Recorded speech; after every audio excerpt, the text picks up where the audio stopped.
olen mitme pillimees, ma käin tööl, ma olen energeetikafirma juht, ma olen lennundusmuuseumi asutaja ja lennundusmuuseumi valvur ja kojamees.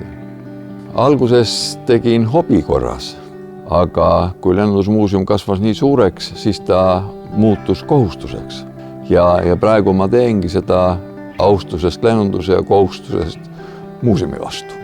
Algselt hakkab ikka kuskilt väikselt peale. Ma elasin lennuvälja kõrval, ma armastasin lennundust, siis hakkasin mudeleid koguma, siis oli ruumi vähe, elu muutus, juba oli võimalik saada lennukeid muuseumisse välismaalt ja nii see ajapikku läks, siis ettevõtluse arendamise sihtasutus pani meile õla alla ja me saime juba materiaalse baasi infrastruktuuri ehitada, nii et aegapidi ta on läinud.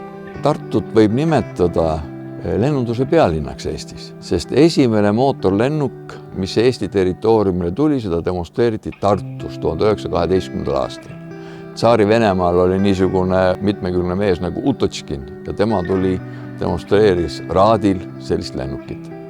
Raadi lennuväli oma ajalooga, siis Ülenurme lennuväli, siis Lennuakadeemia, lennundusmuuseum sobib siia väga hästi. Tartumaal tuleb ikkagi vaadata Tartu südalinna. Raekoja plats, ülikool, Toomemägi ja alles siis on mõtet ringi vaadata Alatskivi loss, Peipsi äär. Kui ma olen kaugel ja tulen koju, siis ma tahan olla vaikselt. Meil on suur territoorium, ei pea mitte kuskil minema, vaid vaadata lennukeid, meelde tuletada, mis me kõik oleme teinud ja oma lehtlas aega veeta.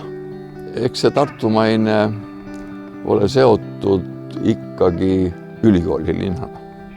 Meditsiini, linnak, kõik see teadusega seotud osa, see on tartumaine. Kui tulevad sõbrad külla, kes ei ole siin mail käinud, siis me oleme kindla peale teinud niisuguse ringi, kesklinn, ülikool, akadeemia linnak, endine Raadi sõjaväe lennuväli, ERM. Need on olnud põhilised kohad. Meie peame ütlema, et üks põhiline koht on loomulikult lennundusmuuseum.